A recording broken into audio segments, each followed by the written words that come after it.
Bem, vamos iniciar o estudo de pilha, tá? Modelo de pilhas, que é o estudo da eletroquímica, tá?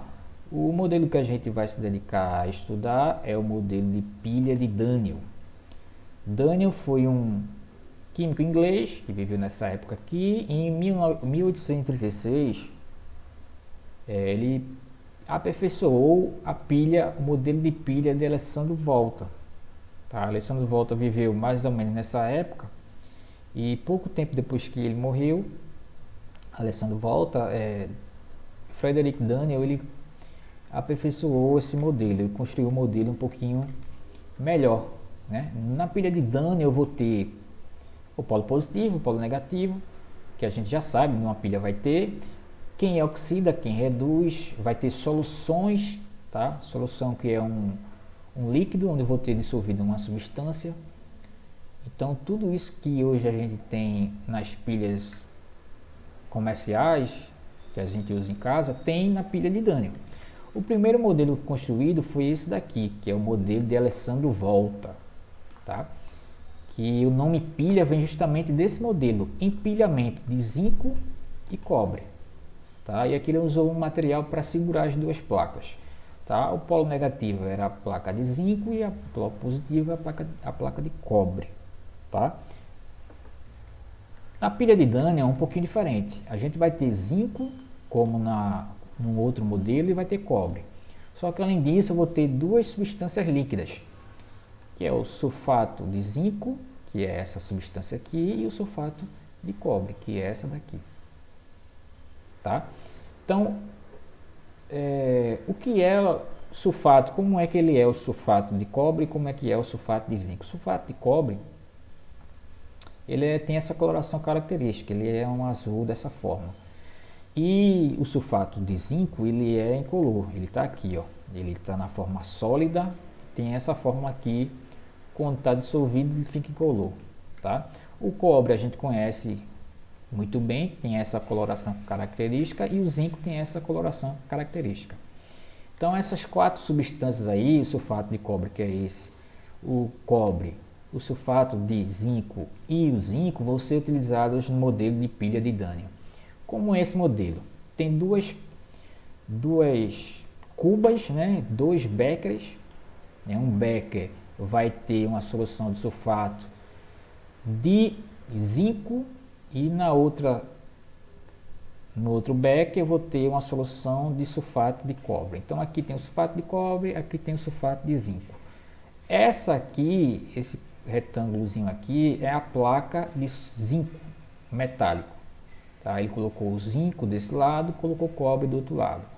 E para a pilha funcionar, você tem que conectar uma placa com a outra. Então isso aqui é um fio, tá? E a partir disso a pilha funciona espontaneamente, tá? A pilha, os elétrons vão começar a se mover nesse sentido, da placa de zinco até a placa de cobre. E você tem que colocar um outro dispositivo chamado de ponte salina, que é para equilibrar a diferença de cargas aqui na solução. Essa ponte salina vai ter uma substância dissolvida aqui, que normalmente é um sal. Ou é o sal de cozinha, o cloreto de sódio, o cloreto de potássio, só para equilibrar, tá? Ele, quando aqui tiver mais positivo, ele coloca uma carguinha aqui para ficar equilibrado. Quando aqui tiver mais negativo, vai colocar um positivo aqui para equilibrar, tá? Pronto. Eu sei que isso aqui é o modelo de pilha de Daniell. Agora, como é que ele funciona? Eu já sei que o elétron sai daqui e vem para cá. Aí, a partir dessa imagem, dessa ilustração, eu tenho que saber quem é que oxida e quem é que reduz. O importante desse assunto é saber isso. Quem é que está oxidando, quem é que está reduzindo.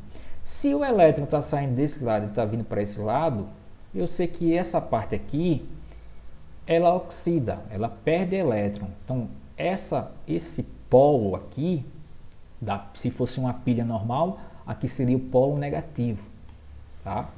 E se aqui fosse uma pilha normal, seria o polo positivo, tá? Nessa pilha aqui, esse polo negativo, ele oxida. Então aqui sempre há oxidação, aqui oxida, porque perde elétron. E se desse lado oxida, que oxidar é perder elétron, desse lado ele reduz. aqui ocorre uma redução. Então eu já entendi que essa pilha tem um polo negativo e eu já entendi que essa pilha tem um polo positivo. O elétron sai do polo negativo até o polo positivo. Além disso, tem um nome específico para esse polo negativo. Esse polo negativo nessa pilha tem um nome chamado de ânodo. Tá? O ânodo é o polo negativo da pilha de Daniell. Tá? Esse nome ânodo vem daqueles raios anódicos. E esse lado positivo é chamado de cátodo. Esse cátodo vem daqueles raios catódicos. Tá? Então, o nome cátodo e ânodo vem justamente da questão do positivo e do negativo, lá da descoberta do elétron. Tá certo? Então, o polo negativo dessa pilha é chamado de ânodo e o polo positivo dessa pilha é chamado de cátodo. No polo negativo, que é esse lado aqui, oxida, ocorre a oxidação, e do lado positivo ocorre a redução, reduz. Só quem é que vai oxidar e quem é que vai reduzir? Quem vai oxidar é o zinco, quem vai reduzir é o cobre. O zinco perde elétrons e o cobre ganha elétrons. Só que tem um detalhe nessa pilha. Com o passar do tempo, tá, vai acontecendo algumas coisas com ela. Né? Você tem a sua pilha em casa e sua pilha, com o passar do tempo, ela para de funcionar. Acaba a energia, vamos dizer assim. Tá? A mesma coisa vai acontecer aqui. Só que aqui acontece de uma maneira diferente. Tá? Nessa pilha que está ilustrada aqui, nessa animação, com o passar do tempo, o polo negativo, né? Aqui acho que é em francês, né? Acho que está em outra língua, porque eu peguei de um site estrangeiro. Com o passar do tempo, esse polo negativo aqui, ele vai diminuindo de tamanho. A placa de zinco vai perdendo elétron e vai diminuindo, vai ficando menor, vai sendo corroída. Tá? Porque o elétron está saindo e ela vai ficando menor. E o contrário, né? Aqui, deixa eu sair disso aqui. Aqui vai aumentando de tamanho. Tá? Então, o que acontece no polo negativo é que a placa diminui de tamanho e do outro, a placa de zinco diminui de tamanho e do outro lado, que é o polo positivo, o cátodo, a placa de cobre aumenta de tamanho. Isso aí você vai ter que lembrar, tá? Que a placa de cobre, a placa do cátodo aumenta de tamanho e a placa de zinco diminui de tamanho. Por que diminui de tamanho? Porque elétrons estão saindo. Então ele está oxidando, tá? Mas como é que isso é visto de uma maneira microscópica? Aí eu vou apertar aqui para a gente tentar ver internamente como é que acontece essa diminuição do tamanho, tá? Então, ó, essa bolinha verde é o elétron, tá? O elétron está saindo. Quando o elétron sai, uma outra bola também sai, que é a bola maior, que é justamente o metal, vamos dizer assim. Essa bola maior é um íon zinco. Por que íon zinco? 2+. Porque o elétron, tá? Ele tá lá num átomo. O átomo é esse aqui, zinco. Tá? Quando o elétron sai dele, é como se ele se transformasse em uma outra substância, que é justamente... Deixa eu ver se dá para subir aqui, não. Que ele é justamente o zinco na forma de íon, o zinco aquoso, tá? Então o elétron sai dele, então o metal vai deixar de ser metal e ele vai se transformar numa substância que vai ser dissolvida no meio líquido. Ela se transforma em outra substância, então por isso que ela diminui de tamanho. Dá para ver aqui, ó, com o passar do tempo o elétron sai e o zinco se transforma no zinco 2+, por isso que diminui de tamanho. E o contrário, na placa de cobre, ele vai aumentar de tamanho, porque vai acontecer meio que ao contrário.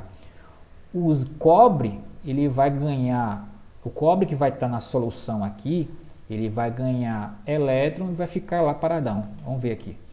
Então aqui, ó, esse em azul é o cobre que está líquido. E esse vermelhado, laranjado, é o cobre que é sólido. Então o líquido aqui, ele vai pegar o elétron e vai ficar sólido, como se ele se transformasse em uma substância sólida. Tá certo?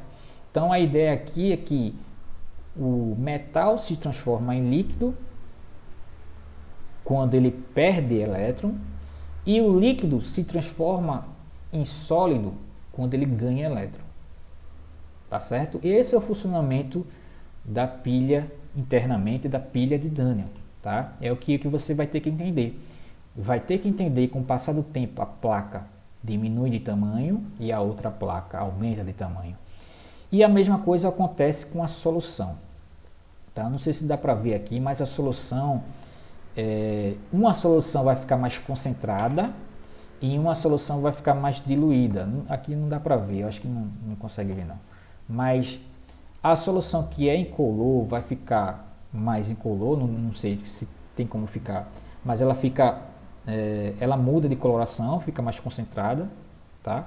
Enquanto na outra, aqui dá para ver, aqui ela diminui a concentração, ela fica mais clarinha. Aqui não consegui, eu acho que não dá para ver direito não, mas dá assim. Aqui, ó, ela era azul bem mais escuro, com o passar do tempo ela fica azul mais clarinho, porque a quantidade desse aqui vai diminuindo aqui dentro, e porque ele está vindo para cá. Então você tem que entender duas coisas: uma que é a placa, que uma vai aumentar, a outra vai diminuir, e outra é a solução.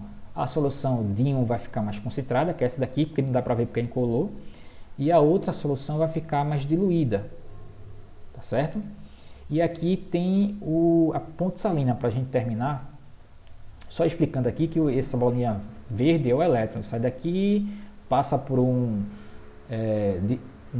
medidor de corrente, um multímetro, e chega aqui. Tá? Aqui é a ponte salina. O que é que acontece internamente da ponte salina? A ponte salina, a ideia aqui é para equilibrar. Tá? Ela equilibra as cargas. Tá? Se tem carga mais positiva de um lado, ele vai colocar o íon cloro. Se tem mais carga negativa do outro, ele vai colocar íon potássio. Então a ideia aqui é só para equilibrar cargas. Tá? Aqui o elétron está se movendo dentro dessa ponte salina, mas a ideia aqui é só para equilibrar a diferença de cargas. Tá certo? Então, ó, aqui, ó, ela está mais concentrada, essa solução aqui, e com o passar do tempo ela vai ficando mais clarinha. Tá? E aqui não dá para perceber porque a solução aqui ela é incolor, ela não dá, você não consegue perceber se está mais concentrada ou mais diluída não, mas aqui dá. Porque antes a solução aqui nesse beck ela era um azul bem mais escuro, e com o passar do tempo o azul fica mais claro. Ok? Pronto. Hoje a gente encerra essa parte da pilha de Daniell, tentando explicar o polo positivo, o polo negativo. Você tem que lembrar desses nomes para poder entender o assunto que vai seguir, que é o cálculo de potencial.